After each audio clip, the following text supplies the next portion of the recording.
Now unit number 4, that is real-time operating system.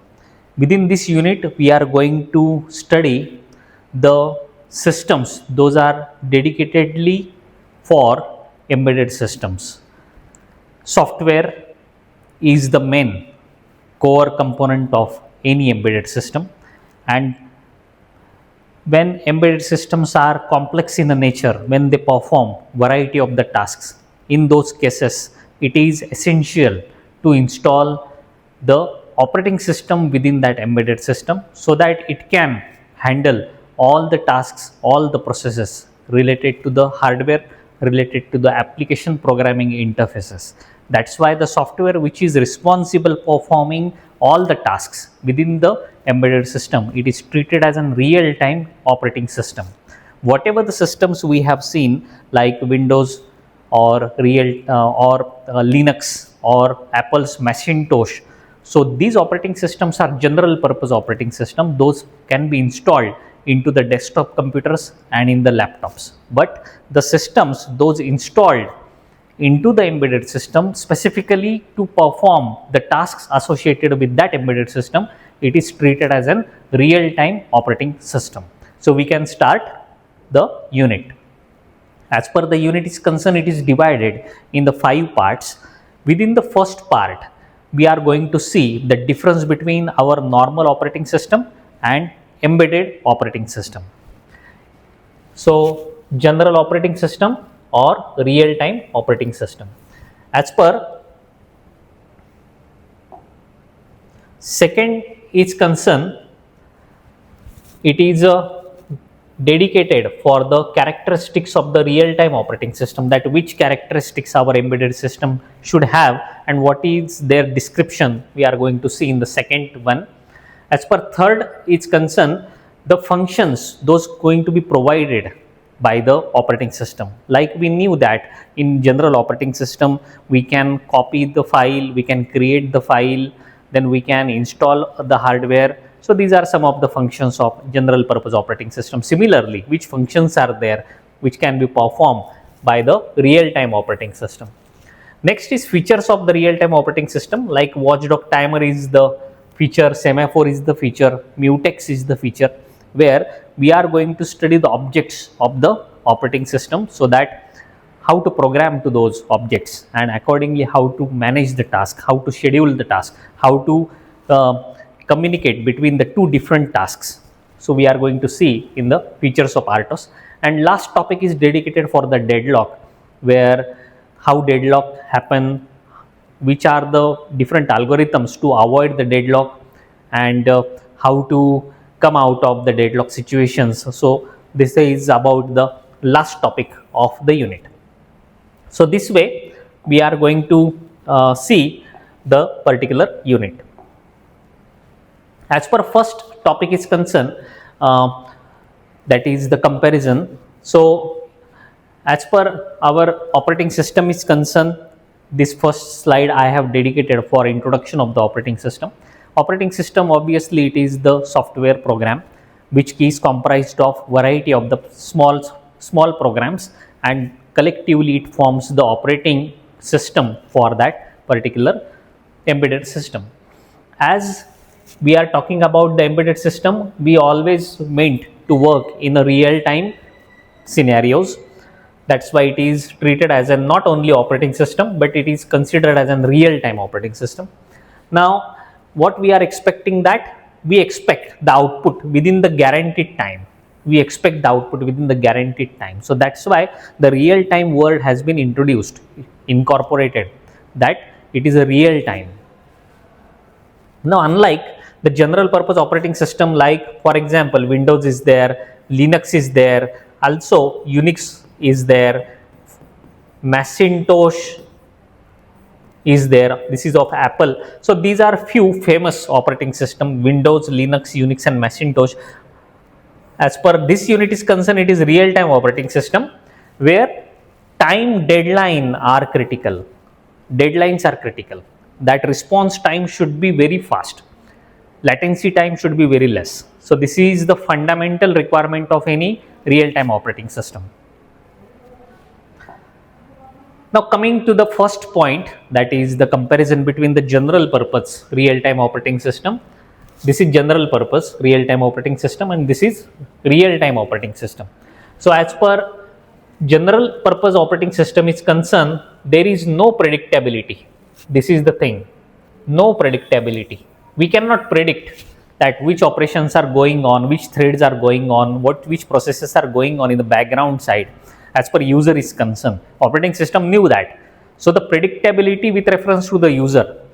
As per real-time operating system is concerned, its behavior is predictable. For example, we are working on the one embedded system, that is a lift controlling. And if in a lift controlling, if lift is stable at one point and if you start entering into that, so you have to press the button to open the door. So you knew that the operation to open that door is going to be executed. So that's why it is a predictable thing. But in a normal operating system, you cannot predict that which kind of the thread, which kind of the process is running in the background of the system. That's why it is not considered as unpredictable. Now as per general operating systems are concerned, they are having huge footprinting. Huge footprinting means their installer installs thousands and lakhs of the files into your hard disk drive. As per Windows 11 is concerned, it comprised of 20 to 30 gigabyte of the size into your hard disk drive. This is not the case with real-time operating system. Real-time operating system can be installed in only megabytes of the range. That's why less footprinting means they are consuming less memory into the hard disk drives or secondary drives. This is the meaning.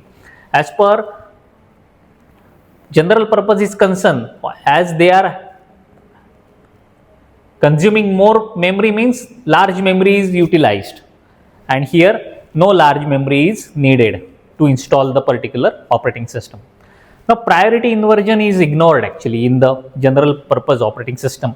Priority inversion is a terminology which is dedicated for the tasks. If 3 tasks are there which could be handled by the operating system, and task number 1 is having highest priority, then task number 2 and then task number 3. But if task number 2 is running for all the time, which is not expected actually. So the thing is that task number 1, though it is a highest priority, task number 2 takes much of the CPU's time. So it is not expected. So this is treated as a priority inversion. That priority is given to the task number 1, but though task number 2 is taking much more time of the central processing unit, this is treated as a priority inversion. So it is not the case actually, it is ignored here. But priority inversion is the major issue in the real-time operating system, because it is expected that our operating system should respond in very fastly, and if less priority task takes much more time, then it is not tolerated by the system, that how low priority task is consuming much more time. As per next is concerned, dedicated for the multi-user operating systems are there. As per this is, it is a single user. Real-time operating system are the single user operating system.